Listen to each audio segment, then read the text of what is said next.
তারেক রহমানের ব্যাপারে একজন সমন্বয়ক বলেছেন যে উনি ছাত্রদের ভাষায় নাকি কথা বলছেন।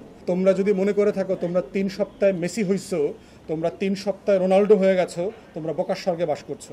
প্রশ্ন হচ্ছে, দেশের সবচেয়ে গুরুত্বপূর্ণ রাজনৈতিক দলের সবচেয়ে সিনিয়র নেতার ব্যাপারে কথা বলার ক্ষেত্রে সবাইকে খুব সতর্ক হতে হবে। হাসনাত আবদুল্লাহ থেকে শুরু করে সকল ছাত্র সমন্বয়ককে বলছি, তোমাদের এই আন্দোলনের সাথে তোমরা 3 সপ্তাহে আন্দোলন করো নাই। এই আন্দোলন বাংলাদেশের গণতন্ত্রকামী মানুষ গত 17 বছর থেকে করেছে। মেসি হঠাৎ করে গোল দিলে গোল হয় না, 11 জন খেলে মেসি বানাইতে হয়।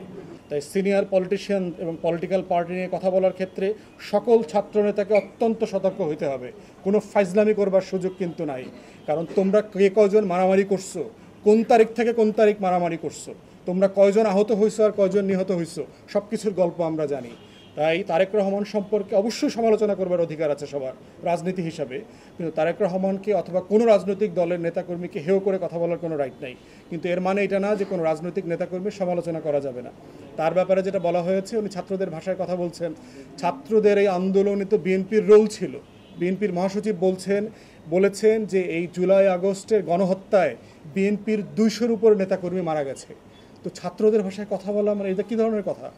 তবে আমরা মনে করি যে কথা বলার ক্ষেত্রে সতর্ক হইতে হবে। কোনো রাজনৈতিক নেতাকে ছোট করা যাবে না, কারোর ত্যাগকে ছোট করা যাবে না। মাদ্রাসারও শত শত মানুষ শহীদ হয়েছেন, কওমি মাদ্রাসার, আলিয়া মাদ্রাসার, জামাতের, শিবিরের, হেফাজতের। প্রত্যেকের অবদানকে শ্রদ্ধার সাথে স্মরণ করতে হবে আমাদের এই আন্দোলনে। এটা কোনোভাবে ছোট করবার সুযোগ নাই। সাংবাদিকরা দায়িত্ব পালন করতে গিয়ে 4 জন না 6 জন সাংবাদিক শহীদ হয়েছেন। তো অতএব প্রত্যেকের অবদানকে গুরুত্ব সহকারে দেখতে হবে। একক কোনো ভিত্তির উপরে আন্দোলন হয় নাই, এটা যেন সবার মনে থাকে। এই আন্দোলনটা সারা বাংলাদেশ মিলে আন্দোলন করেছে।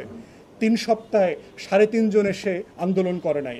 ঢাকা বিশ্ববিদ্যালয় থেকে শুরু করে পাবলিক ইউনিভার্সিটির 19 জুলাই পর থেকে তেমন কোনো কন্ট্রিবিউশন নাই। এই আন্দোলনটা ক্যারি আউট করেছে প্রাইভেট ইউনিভার্সিটি, জাতীয় বিশ্ববিদ্যালয়ের ছেলেমেয়েরা এবং মাদ্রাসার ছাত্ররা। অতএব সেই আন্দোলনের ব্যাপারে সবাইকে অবদানের জায়গাটা শেয়ার করতে হবে এবং সবাইকে ন্যায্যতার ভিত্তিতে সম্মানের সাথে আন্দোলনের শেয়ার দিতে হবে। আমরা মনে করি এর বাইরের অন্য কোনো আলোচনাটা আমাদের সবার জন্য সুখকর হবে না। আমাদের মাথায় রাখতে হবে যে আমাদের সবার একটা কমন শত্রু আছে, সেটা হচ্ছে আওয়ামী ফ্যাসিবাদ। তারা চলে যায় নাই। হাসিনার একটা রিসেন্ট ভিডিও আসছে, গতকালকে সম্ভবত আপনারা দেখেছেন, যে হাসিনা এখনও কিভাবে প্রশাসনে তার যত অনুগত লোক আছে এবং তার রাজনৈতিক নেতাকর্মী আছে তাদেরকে সে ইনস্টিগেট করছে, তাদেরকে সে খেপিয়ে তোলার চেষ্টা করছে, কিভাবে অর্গানাইজ করা যায়, এই সরকারকে ব্যর্থ করা যায় সেটা জন্য চেষ্টা করছে। তাই আমরা যারা আন্দোলনে ছিলাম, আমাদের ভ্রাতৃত্বের সম্পর্কটা যেন নিজেদের মধ্যে বজায় থাকে, এটা খুব জরুরি। আমাদের যে কমন শত্রু আছে, এই শত্রুকে সবাই মিলে ফাইট করতে হবে। নিজেদের মধ্যে অন্তর্দ্বন্দ্ব, কলহ এবং যুদ্ধ যেন কোনোভাবে বেঁধে না যায়। তাই আমাদের কথা এবং কাজের ব্যাপারে আমাদের নিজেদের মধ্যে যথেষ্ট জবাবদিহিতা থাকতে হবে বলে আমি মনে করি।